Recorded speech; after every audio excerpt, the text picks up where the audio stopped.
Hello, welcome back to another SwansCast podcast. And finally, the championship season has begun. Swansea have kicked off their season at home to Birmingham, and I'm joined by Lee to discuss everything that's gone on this week. So we're going to talk about the game itself. We'll try to get this in early this week, obviously, because Swansea are actually playing tomorrow. We're recording on the 7th, which is the Monday. So they're playing Northampton in the Cup tomorrow. So we can quickly chat about maybe some team changes we want to see ahead of that game. We're going to talk about some changes in the stadium, and also we've got a new feature called 3 Up, 3 Down, where we're going to look at across the league and pick 3 positive talking points and maybe 3 not so positive talking points. So a little bit pushed for time today, but we're going to try and squeeze that all in. So let's get straight into it then, Lee. I hope my mic is working properly now, because we have tried recording this twice already. So can you confirm before we go any further? Yeah, okay. Yeah, you are good. Luckily, we're not going to have to record the whole thing. Yeah.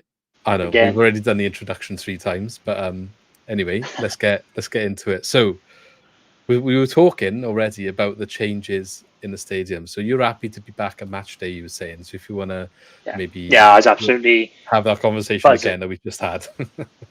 Yeah, well, I'll tell you again because it was important anyway. No, I was buzzing to be back in the stadium though. I think this time, I don't know what anyone else thinks, it just didn't seem like it was that long of a break. It just sort of turned around, was a couple of weeks away, and then we're back. But I'm actually buzzing to be back, a few beers before the game, meet up with people that you only see, when the Swans are home.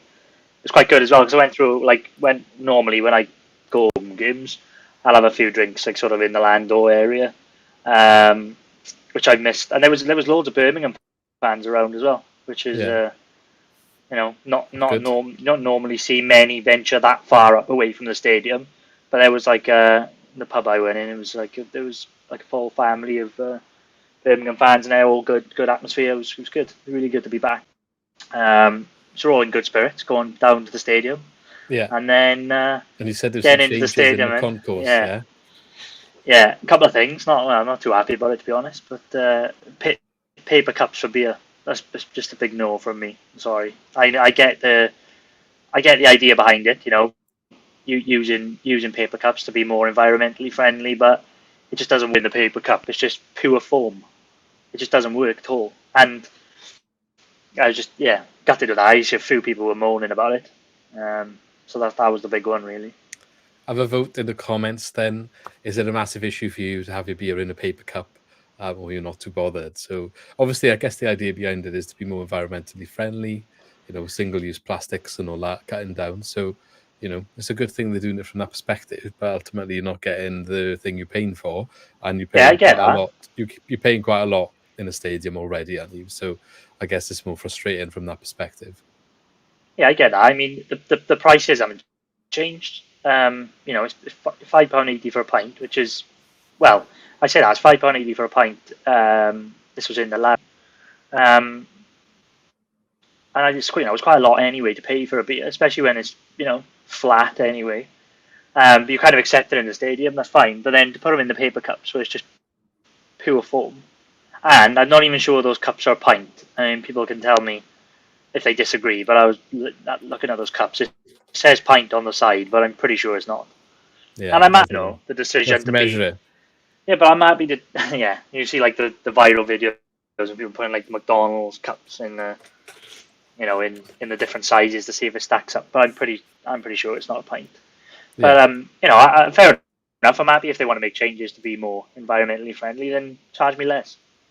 And so you said there's another big change, though, not just with the pints. And hopefully Lee sounds a bit better now. We just chucked them out and chucked them back in, just because I think we're having some issues technically tonight. So bear with us. But yeah, speaking of technology, using that to order your pints down the stadium. Yeah, and I'm not sure about that as well, because there's now screens to order your beer, which was a good idea, because you go in and you go on the screen and it says you can pre-order for half time as well. And I thought, actually, it might be onto something here. So you order your beer on the screen, big queue for the screen, and then you think you'll turn around, and then I don't know, like in McDonald's or something, your number gets called and you go get your order. No, you've got a queue again, and then tell what you've ordered. So you're just duplicating the process. I didn't understand that, and there was just massive queues and confusion. So I think like maybe the idea is right on that one, but it's just the execution's not there at the moment. I know it was the first game, but yeah, I don't understand why you got to queue up twice I think they for a had paper some cup of beer. poor. Yeah, they had some. They had some poor service at the first couple of games of last season, but it got better. So hopefully it'll be the same. Where it's just Yeah, teething problems with give the it new time. systems, and I guess there's a lot of training that had to happen for this new system, and it'll just get better as I get more used to it. I would have thought, like, yeah, the idea is you order and then they call your number out, but it seems a bit pointless having two queues. Kind of defeats the whole object of it. But I will say as well, like you got it, like we're in an age of like digital inclusion as well. Like there were some elderly fans there that would just wanted to go and order a coffee or something, and they've got to queue up for a screen. It's just yeah, well, is there no option like there's no tell? Nope.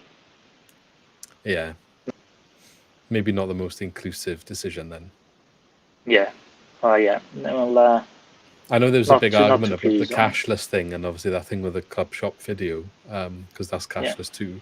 I'm not bothered about that personally, because I understand the reasons people don't like the fact that they can't use cash, but there's a lot of places you can't go to Starbucks drive-through these days and use cash. It's you know, but yeah, anyway, we're not getting into that debate. But in terms of actually being in a stadium and being able to get a drink, and there's a difference between not being able to use cash and only being able to pay by card, and having to use something like a screen to order if you're not comfortable using technology. I think that's a different conversation again in terms of accessibility. So it'd be interesting to see if there's any acknowledgement of that. I mean, I guess the thing is they put a till on, but the queue gets massive for it. How do you manage the situation of the right people being able to use that if that's what they need to use because they find the accessibility hard? It's just impossible to manage. So trying to cut back on staff, I guess, is probably what it all boils down to. Save money, but yeah. I think in general I think the hospitality is pretty good, but I mean like the bar with the food and the beer and everything you get, I think it's pretty low down in terms of the quality when you go around other stadiums. Yeah. I saw a picture actually come up on social media where a Birmingham fan had ordered like a pie and it was just burnt to a crisp, and the people behind the bar couldn't even tell them what. Yeah. Yeah. I mean, I don't know. There's no chips now, is there? I didn't see on the menu. Yeah, no, there is chips. But I mean, we went to Hull last year away, and they got like a full on like street food thing going on with some really good food. Yeah, they need to get some stuff outside, I think. I know in certain parts of the stadium you can go outside, but not in all parts, is it? So no, I think it's something that definitely needs shaking up. It's never really been good, is it? No. Where did we go? That was horrendous. Reading was quite bad. Yeah, you couldn't get a drink. Yeah, but they carted us all into one small concourse, didn't they? Yeah. And that was ridiculous. Yeah. Right. Let's go into the match then. So Swansea started their season at home to Birmingham City, and they ended up getting a draw 1-1. I would say, on reflection of the entire match, maybe a fair result. We definitely had, especially one chance in the second half where they kind of pinballed in the box. I'm not sure how we didn't get the second, but I think they could probably argue that they created a few chances that they could have scored from as well. So a 1-1 draw is not really a bad result, I think, on either side. Obviously, you want to win your first game, and you want to definitely win your first home game. But under a new manager, it's a steady start, I guess, something to build from. So what did you make of the match? Yeah, I think you're right. I think a draw was fair on the balance. I think I was quite impressed with Birmingham match. We talked about the table, didn't we, in the last one before the season started? They're going to be better than you think. Yeah, I think you did. And we were looking at the signings, and I thought Led was really good. He looked energetic. He was everywhere. They looked like a good championship team to me, and I thought it was a really good championship game, to be honest. So to get a point out of it, I think it was pretty fair. There was nothing that really worried me. I saw a lot of people happy with, like, they said they didn't like the the style of play, and they didn't, they thought we didn't play very well. And I thought, well, I was just looking at a team that was just needs more game time. Could see it. Just there was a lot of things that were rusty. You got like Josh Key was playing out of position, even though I think he played really well. He's playing out of position. There's a lot of there's new combinations to get right. It's just we're not going to be able to tell how we're doing until sort of 5-6 games in. But I think a point. I was happy with that point. No, that's what I mean. Like it's literally his first competitive game. You're not going to see the playing style right now. It's gonna take him a few games at least, if not a couple of months, until you fully see in his action plan on the pitch.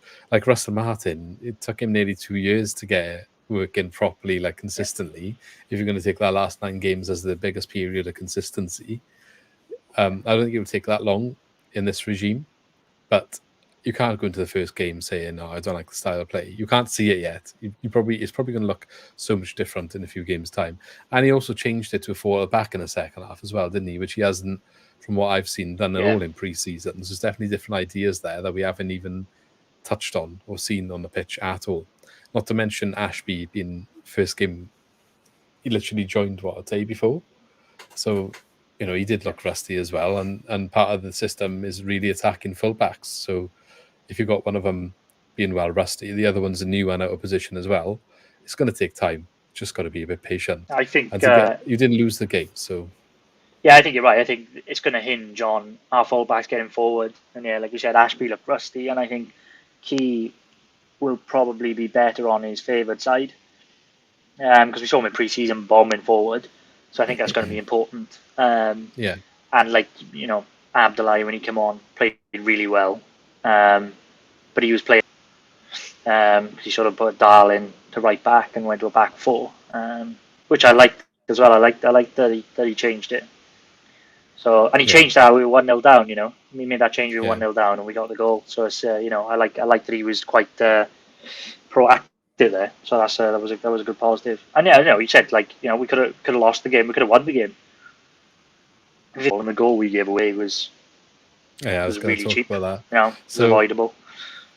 You mentioned Josh Key again, and he was up against Ethan Laird, who has more experience at this level and did look quite nifty over there. But he also looked like he was capable of an error for them, and maybe he's a missed opportunity because he signed for them on a permanent basis, I believe, for like £1 million. So I'm surprised I thought Man United were trying to develop him, but clearly he was available. So. They also got the other fullback we were after, Lee Buchanan, who had a decent game on the other side. Maybe not as exciting as Led. So, there's players there that we were interested in or have had in the past. So, decent team. And as for the goalkeeper, now, it's easy. I mean, you could say same old Swansea sort of thing. You brought a new keeper in to kind of get away from some of the mistakes that were being made. And the same sort of mistake was made. And look, it's his first game, so you've got to it's got to take time. And he's trying to pass it out when he's under a bit of pressure, and he just plays it into a player that was under even more pressure ultimately, and it created the chance. The finish was really good from it was a good finish. Turkey Dembele. Actually, though, it was still a really good finish. I thought maybe the keeper would have put his foot through it, but. Look, mistakes happen. It's a new team. He's come from Brighton, so they probably also play in quite passing football. So maybe that's the sort of thing the manager will fine-tune out of him in time. He's a young goalkeeper for a reason, and he's come here for a reason, and has to develop and learn and get those mistakes out of the system. Bender's done it, Fisher's done it a lot of times. We'll see if it carries on and if he gets better. He showed ultimately otherwise that he had a lot to offer about himself. I think he made some good saves as well to make up for. There was one from a corner when that got basically put bottom left corner, and I don't know how he got there. Outstretched arm, dive into the floor, and he made the save, and then also managed to swing his legs around and clear it at the same time, then away from any danger. So that was a really good save to make up for perhaps what you could say is an error early in the game. So it'd be good to see more of him. Yeah, I mean, I've got to be honest. I think that wasn't really a surprise, was it? That Ashworth was straight in instead of Fisher. We talked about it before the game, but I think we all sort of agreed that he was going to go straight in. And he hasn't really had a lot of time. You just called him Ashworth, didn't you? Rushworth. Oh, sorry. And Ashby. That's where I got mixed up, because I was going to say, like Ashby, I don't think he's actually been there that long. I got my words mixed up there. But That's funny. yeah, like Ashby, rush that long.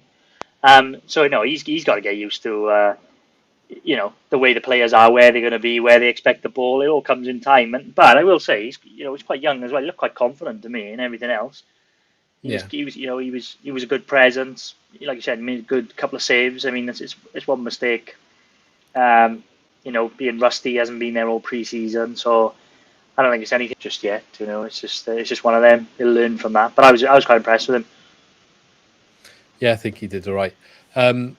Go forward then. Jerry Yates got a goal on his competitive debut. Yeah. Very nice goal at that as well.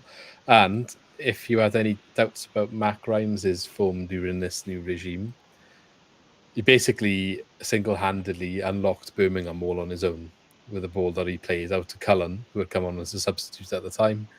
And to be fair, Cullen's assist was pretty good as well, a low cross into the far side of the box where Yates essentially had a tap in, I guess. Yeah. No, I that ball from Grimes, amazing. I think Duff said in his post-match interview as well, which was interesting. It was that he wants Grimes 10 yards further up the pitch, because he can do that. So I think that's something that they're still trying to work out as well. I'm sure he said that Grimes is coming to pick it up deep, but he wants him further up the pitch because he can do that. So when he got him in that position, we know what Grimes can do. It was an unbelievable ball through, wasn't it? Yeah. And fair bit of colour on, and that was an inch perfect ball over the Yates. So are we saying that Felton is going to be playing deeper than Grimes? Yeah, I don't know really, and it's just a bit of a strange one. It's still hard to sort of pinpoint what everybody's trying to do, but it seemed like it was still a 2 with maybe they sort of take turns to push forward a bit more. Maybe wants Grimes to sort of be pushing a bit further forward. Yeah. I don't know if there's that many other notable performances from the Swans team to talk about. Obviously, Abdullah came on and made his first team debut in the league, I believe. I think he looked quite tidy when he came on as well, offers a bit of excitement off the bench. He came on as more of a winger, though, didn't he, rather than the wing back that we perhaps expected, with Darlin, as you said, going right back when we went to a back 4. Obviously, more to come from Abdullah. It's his first taste of championship football, so expect to see him get a little bit up to speed the more he plays. Liam Cullen came on, as we said, got the assists. I thought maybe he could have used the subs bench a little bit more. Yeah, maybe. I thought, like you said, performance-wise, I think Cullen played well when he came on. Abdullah looked good on the wing. I'm surprised not to see Janelli maybe come on. I thought he might have a run out, but maybe he's not fit. In pre-season, and I think he only made an appearance against Reading last week. But I was expecting to see him at some point. But overall, I think it was okay. There wasn't any awful performances. There wasn't any amazing performances. So we'll see where we go from there now. But I think Key played very well. I thought playing out of himself against Lead. Yeah, I thought Key had a good game too. I'm surprised that we didn't see Ollie Cooper as well. Yeah, you could, but just going back to Key a sec before we talk about Cooper, it's like you could see that he's a right-sided player, and I think we missed that because when he put Cullen on the wing, then you had Cullen with his left foot playing that ball into Yates. So I think that is something that we do need. Is probably a left wing back there. There are some links though, so we're going to touch on that before we end if we get a chance. Yeah. Ollie Cooper, I don't know. I don't know. He seems to be falling down the pecking order a bit. Although maybe not so much because Ncham, by all accounts, was going to start this game. Do you want to talk about him? Yeah, it's just ridiculous whatsoever. I don't understand it now. You talk about following footballers, and we do. We follow football week in, week out. They're just becoming so hard to associate with people like that. I can't be bothered to play. How can you get away with that? And Duff said himself all week they planned for him to be in the team. So that's another factor when people say like style of play, they look disjointed. They had a game plan all week with Encham in there. They trained all week playing this plan. The night before he says, "No, I don't want to play," and the players didn't find out until the day of the game. So it does. We're talking about 2 hours before kickoff. The game plan has to change. I just think it's ridiculous. I know they probably can't do this, but I one time where I just think, just don't pay him. Well, he's broke contract, I guess. So I mean, he's probably just. How can you do it? It's probably not worth the legality around it. Perhaps it's easier just No, to I ship him know. out than that be that. But I guess he's pushing for a move is the reason for not wanting to play. But it'd be a bit awkward if he doesn't get one. Yeah, well, yeah, he's made it clear. Like, but you look at someone like Perot, for example. Oh, I thought it was quite quiet on Saturday actually, but he's still putting the work in. You still don't know, he might still go, but he still plays. He's played all pre-season. He's played 90 minutes again on Saturday. He's putting a shift in. If he gets his move, he gets his move. If he doesn't, then we can't. Someone to just be there all pre-season, be part of the plans. You can see he was probably going to start with Duff. He'd obviously planned for him to be a starter. Get fit all season, go on all the pre-season tours. Be in the facility to get fit. And then the day before the first game of the season to just say, no, I don't fancy it. It's just it's disgusting. And it's a shame because then everything that he has ever done for the club is kind of forgotten then when you behave like that. Yeah. And he had a bit of a productive year considering he was in and out of the team last year. So if Duff was seeing him as his starting central attacking midfielder, it could have been a good year for him, but he doesn't want to apply himself apparently. So is what it is. We have to move on. No point giving him the time really if he doesn't want to give us the time. So I agree. Let's move forward then. So overall, I think good 1-1 draw would be. We're keeping the theme going, playing West Brom on the weekend now in our next league game, staying in the Midlands teams. You're going up to that, yeah? I am, yes. I've got my ticket ready to go. I do like West Brom. I have to get us a new TikTok because our best TikTok came from Obafemi scoring up there. Oh yeah, it was last year and he scored the winner. Yeah. Yeah. Some quick transfer news then. So interesting. Luke Cundle has made a move to Plymouth, Argyle, for the I the rest think of the that's a good season. signing. Would you? I mean, I would have taken him back, but I think he done a good job for us last year, and now he's going to a team whose goal is to stay in the league. I feel like he could excel. So yeah, it's a shame really because now with the timing, like you said, with Encham likely to go, he would have been a good player to bring back in really. But I think that's a cracking signing for Plymouth. I think he's going to do I think he's going to do a really good job there. Because I think he's a nice little. I think he's a neat, little championship player. tidy. Yeah, precisely. And then Swans have got some links to some players. So there's one here, a 500,000 rated price-wise American striker called Eduvi Igoba. Quite a tall striker, I think he is. Kind of a target man style. I'm not sure how much the links are. I mean, you think we don't need to be looking there if Perot stay in. So it's just I think they'll have to have something in their back pocket, won't they? Because I still expect somebody to come in with a bid for Perot. Yeah, but Hull are also looking at him, so they need to have a few options because there might not be. Yeah, you've got to have a few options. Yeah. Interesting anyway. So he plays in Hungary at the moment, and he scored 13 goals in 33 games last season, 22 goals in 67 games in 2 seasons at the club that he's at. We've also had a few left back links. Now, this is where I'd like to see the links because I feel like that's the area we do need to look at. As much as it probably sees one of Key or Ashby not playing so much. Don't know which one I'd be starting at the moment, probably Key. But we do need a left back ultimately. So the one that came up yesterday, I think it was Nathan to Joe On. That's a hell of a name. I know it's a hell of a name. To Joe On. That's going to be a good one for the commentators, isn't it? From Excelsior in the Netherlands, is it? Is it the Netherlands? Yeah, it's Holland. yeah.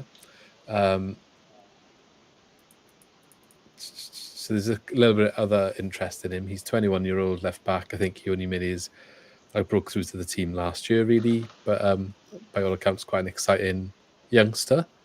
And also Norwich City's Sam McCallum as well. Yeah, that's definitely an area we need to recruit in. It's a bit strange, really, though, because we brought Ashby in. By all accounts, it was a good signing. Because I think he has a lot of potential. And then obviously we've signed Key. So when we signed Winks came in with Ashby, I thought that he was going to be a left-sided player. But obviously now we know there's just two right-sided players, and one of them's gonna miss out. Yeah. So it was interesting. Yeah. So that's the news anyway, the transfer news. So let's move on to our new feature then, I guess. So what's that? 3 up, 3 down. We're going to call it. We're going to look at 3 positives, 3 negatives from across the league. This week, Lee has done 3 of each, but we'll try and both do a mix in future. So do you want to start with your 3 up then? Yeah, it's just stuff noticed around the league, I guess, because I know we're probably guilty of it. We sort of narrow in on the Swans, don't we? Because we, that's what we do. Attention to other things in the league. But I was looking at this weekend and a few things. I think we'll start off with an up. I think even though they lost, I was really impressed with Coventry. Yeah, I think they looked really good against Leicester. I think you said it as well in our preview that. Yeah, I think I forced us to put them into playoff contenders. I tell you what, I know it's again, it's hard to, you won't get carried away because the first game of the season, but I sat down and watched the Leicester Coventry game, and they should have been 3-0 up, and then they went on to lose the game, which was unlucky. But they were so good. Casey Palmer was everywhere. They sort of played him as a 10 behind 2 strikers, and Sims was up there, and I can't remember the name of the other striker. Palmer was behind the 2 strikers, and he was everywhere. He looked so good. So yeah, I think Coventry was a major one because I think they're going to be, they're going to be a good side. I thought he was a 10 though, but we just didn't use him there because Steve Cooper. Yeah, the other player that did really well was that Gustavo Hamer, isn't it? I know he's been linked to moves away. Maybe it's good for the rest of the league if that happens. Unless it's 2, there's probably 2 like Leicester or something. Latabodia did start in centre back role actually. Centre back, yeah. It looked like they had a back 3, and he was left of the back 3, so he was there. And I noticed Bidwell didn't play, but the 2 fullbacks they had were brilliant. Coventry as well. I was so impressed with them. Is Bidwell normally their first choice? He played quite a lot last year, didn't he? But maybe he's injured or something. I don't know. Yeah, maybe. But the 2 fullbacks they had playing were really good. Yeah, so the Coventry definitely one to watch. I think it's a bit weird one to put them as an up. Yeah, it's a bit weird to put them as an up even though they lost, but they should have won the game. I know Leicester came up with two goals, and the quality will come through. But literally, if Coventry were 3-0 up, they wouldn't have been harsh. Not sure about Jamie Vardy leading the line, mind. Yeah, I'm not sure how much that's going to work, but I don't know. I think he's just was he 36 now? Yeah, I don't know how much game time he's going to. Well, he started. I'm surprised. He's 36, yeah. I'm surprised he started ahead of Iheanacho and Daka. But I think if you play him now, though, it's as fit as he's probably ever going to be all season. Yeah, maybe. He didn't have a good game, though. Drewsbury Hall, however, had a very good game. But look at that squad. Harry Winks, Ndidi, Vestergaard, Ricardo Pereira. It's just mad. Yeah, it's ridiculous. Mad. I was and so... The bench is disgusting. Iheanacho, Prayet, Chowdhury. Yeah, Castagna was on the bench. Castagna didn't even get on the pitch. Albrighton. I mean, yeah, Daka. Anyway, let's move on from Leicester before we all get depressed. Yeah. I'll start with another positive then, was Plymouth. A great start. I think... and Morgan Whittaker. Morgan Whittaker scored, and he set up the 3rd goal as well. A lovely ball through. played a He's lovely probably little ball playing for through. him as a 10 again. Oh, he was on Yeah, the he was right. kind of like a highlights. He kind of looked like he was you know, up front, but sort of drifting around as well, like going wide and having a bit more of a free role. But yeah, I know a lot of people tipped Plymouth to go down, and I know it's early doors, but they were so good. That I know they signed Whittaker, and their other signing, Mumba, he scored a lovely goal as well. So I'm really impressed with them. And against Huddersfield, the potential another relegation candidate. Big start. I was quite impressed with Plymouth, but Yeah, early days, early days. early days, but getting off to a start like that is always good news. And Morgan Whittaker, they said, was a main man last year, and they've put, for them it's a club record fee. We might feel like it's not that much we got for him, but for them it's a big deal to pay that money for him, and they kind of putting all their eggs in him to like provide that attack with some spark, and he's done it on the first game. It shows that being happy and wanting to be somewhere can really impact your performance, I think. Oh yeah. And maybe we have, 100%. missed out on something there just because we didn't give him that like feeling that he was wanted, I guess, which is the case. Martin sending him out on loan when maybe he thought he's ahead of someone like Liam Cullen. I don't know. Yeah, I think it was funny when him and Cullen both went on loan to Lincoln as well. Yeah, but maybe that's where he was At one getting stage. like I'm clearly doing better than this guy. I don't know. It's Yeah, sometimes the manager, yeah. isn't it? But I'm not saying Cullen's bad. I'm just saying from Whittaker's perspective, he did tear up League One. And if we sold him in January, we would have got more money for him. And if we didn't recall him in January and he continued the form that he was doing, we would have got more money from him in summer by quite a lot, probably. But Yeah, there we go. He's gone now. Good luck to him. What's your third? I really liked it. They now show the added time on the screen in the stadium. I think that's a good idea. Normally it would stop on 90 when you'd all be sort of guessing I didn't know they did how long's left. But they're allowed to, that was a change. They're allowed to show it in the ground now. So I think we had 8 minutes added on, didn't we? Why were they not allowed to see it going up, I don't know. I'm not sure why, but then on the Friday or the Saturday, it came out. I was reading something. They said, "Oh, they're now allowed to show the added time on the clock on the screen in the stadium." So that was good. Little things. It's probably because when it goes over, everyone goes nuts at the ref. Yeah.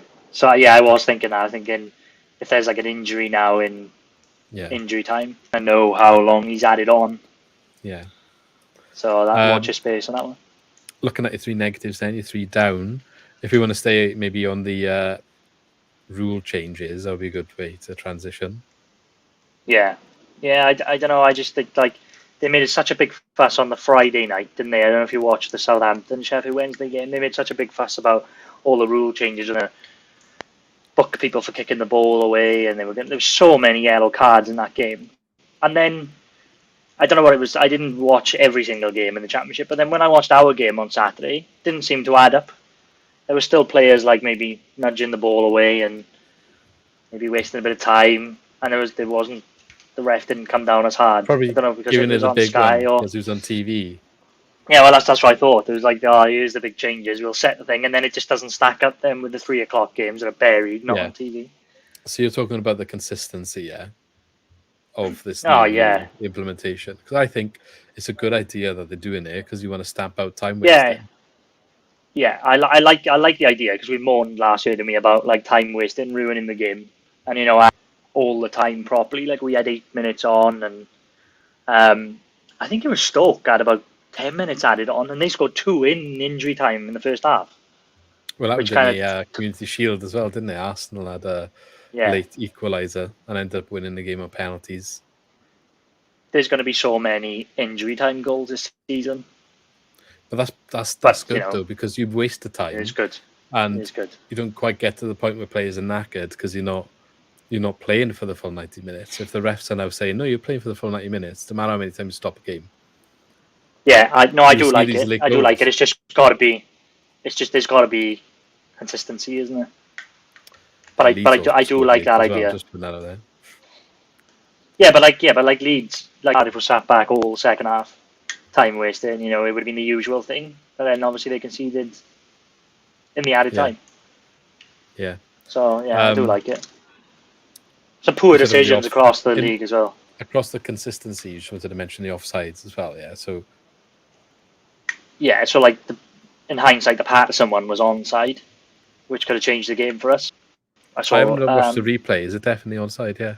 Well, I saw like a screenshot on Twitter, and it looks like he's on. And I think Patterson quote tweeted it and said like, yeah, that was onside.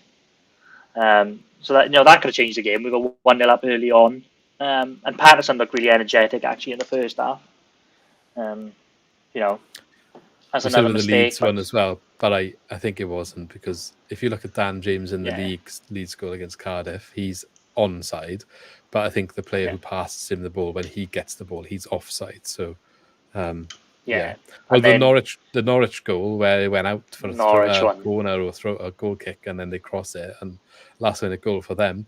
I'm not complaining. It keeps me in the dead man standing sweep. So dead man standing, last man standing sweep. Last man standing. I saw that's a horrendous way to stay in something like that. I'm not going to lie, but I'll take it. Yeah, but Hull were absolutely furious this year, and rightly so, because that was an awful decision as well, because that cost them. Welcome back Championship, and then. Yeah, it was even worse one, which hasn't really got any. I haven't seen it in the media. It's on the Bristol City Preston game. Preston were denied a penalty when the defender basically puts his arm out and stops it with his hands, and then Preston score the equaliser when the guy hits it with his hand and then scores. So two horrendous. It was right in the end, because Preston should have had a penalty, and then their goal should have been disallowed. It just needs to be VAR in a championship already. Well, this is what I was coming to. Do you think? I don't know if it's gonna come, but what's the reason? Money? Yes. I don't know. I think it's because they'd have to do it in all of the EFL, would they? Why do they have to? It's different leagues. I don't know. I guess the clubs wouldn't want to pay for it themselves. You get to the point where enough of them come down from the Premier League that they wouldn't have to. There would be 3 left. Yeah, I know. Yeah, I don't know, but I think money for it. It'll come at some point, I think. Yeah, I mean, there's all these extra games on TV now. I mean, whatever. I don't know. Some of the decisions are just weird. Looking at Leeds, then we've been mentioning Leeds. You're not that impressed, no? No, well, I think it's a funny one, because you were saying there about Leicester, when you looked at their team and you looked at their bench, and you're like, oh my God, that's ridiculous. And then I had the same feeling when I looked at Southampton's team on Friday night. I was like, oh my God, that's ridiculous. Look at their bench. Look at who they've got. And then when I saw the Leeds squad come up yesterday, watching the Cardiff game, I was like, I wasn't that impressed with it. Yeah, but the 3 of them had a mass exodus, didn't they? I know, but that's what I mean. So I think that, I think we were secretly hoping that Southampton were going to be the team that, I told you were biased in the predictions. It's still early doors. I mean, we've only had one game, but like you said though, when you looked at the Leicester team, you were like, oh my God. But when I looked at that Leeds team, if he can't get that squad playing his style of football in this league, then he isn't a good manager. So no, I know, but same with Leicester as well. Squads are ridiculous, but I think out of the 3 teams that have come down, I was obviously least impressed with Leeds. I know it's easy to say because they didn't win, but just looking at the squad, I just didn't seem as good as the other 2. I thought they battered Cardiff in the second half. I'll be honest. Of course they battered. Don't know how they didn't score earlier. Yeah, they did batter in the second half. I tell you who did impress me. That's Somerville. I thought he was pretty good. Yeah, he did look sharp, to be fair. Look, Leeds will be up there. There's no doubt about it. Yeah, they will definitely be there. I just thought, just opening weekend observations. Their squad didn't realise that Cardiff has signed Josh Bowler. That's a good signing. And it was a good signing. Yeah, it was a good signing because he played well against us for Blackpool, didn't he, last year? I know he went to Forest eventually, didn't he? But I think we played Blackpool quite early on in August, and he played against us. And he looked really good. Yeah. It was a good signing, I think. And your third down point then is just the opposite to what we said about Plymouth, really. Like a lot of people had Plymouth going down, and they started strong, and then a lot of people have sort of said about QPR and Rotherham as well, but then they kind of lived up to their pre-season predictions, really, because Rotherham got absolutely slaughtered and got 4-0 down at half time. 2 of the 3 teams that we predicted to be in relegation are in relegation right now. Yeah, like Rotherham. Yeah, but I guess the Stoke game was weird with Rotherham because they were 3-0 up at half time because they scored 2 in first half injury time. But QPR, I mean, Watford could be, I think Watford are going to be a side that are going to be like 1-0 down at half time. They were 1-0 down after like 36 seconds. By all accounts, Watford didn't even play well. Oh, God, yeah. Well, that's even more frightening for QPR, isn't it? I think they are going to be. Weymouth manager's gone there, hasn't he? That Gareth Ainsworth. Is that his name? Yeah, Gareth Ainsworth, yeah. He was Wicker manager, isn't he? I feel like he might get sacked by Christmas. Yeah, well, remember last year we picked out QPR because they were high up and then they just absolutely nosedived. Yeah, they were contending with us at the time for playoffs when we were doing well, like after our first derby when we were up there. And then we said we had a bad run of results that shot us down the table, and they had an even worse one. Yeah, but they just, I think they were lucky to sort of survive last year. Yeah. So yeah, if it carries on, but we'll see. Again, it's still early doors, but I mean, being 4-0 down at half time in the first game, atrocious start, isn't it? Indeed. Oh God. Sorry about that. Apparently it's been a busy day, very tired. But on that note, we are going to be ending. So welcome back to the season. Thanks everyone for joining us. Let us know in the comments below how you felt about the opening match of the championship season. Did Swans impress you? Did other clubs impress you? Were you surprised at anything you saw? Obviously, we've got a cup match against Northampton tomorrow. We didn't manage to touch on that. We ran out of time, but I'm sure we'll see a lot of rotation in the team. Or maybe you'll use similar players to try and implement this style. We'll have to wait and see on that one. I don't know if I mentioned at the start of this restart of this video, but our giveaway is done. So keep your eyes peeled on those DMs because we will be reaching out to the person who won, and we will be posting this week as well about that. So keep your eyes out. Might be you this one Swansea City shirt. And thank you all for your support continued. Don't forget to subscribe to the channel if you're not already. I think about half people who watch are not usually subscribed, so we'll try and get that number up and leave a like on the video as well. We shall catch you in the next one. So hopefully have a good week. See you soon.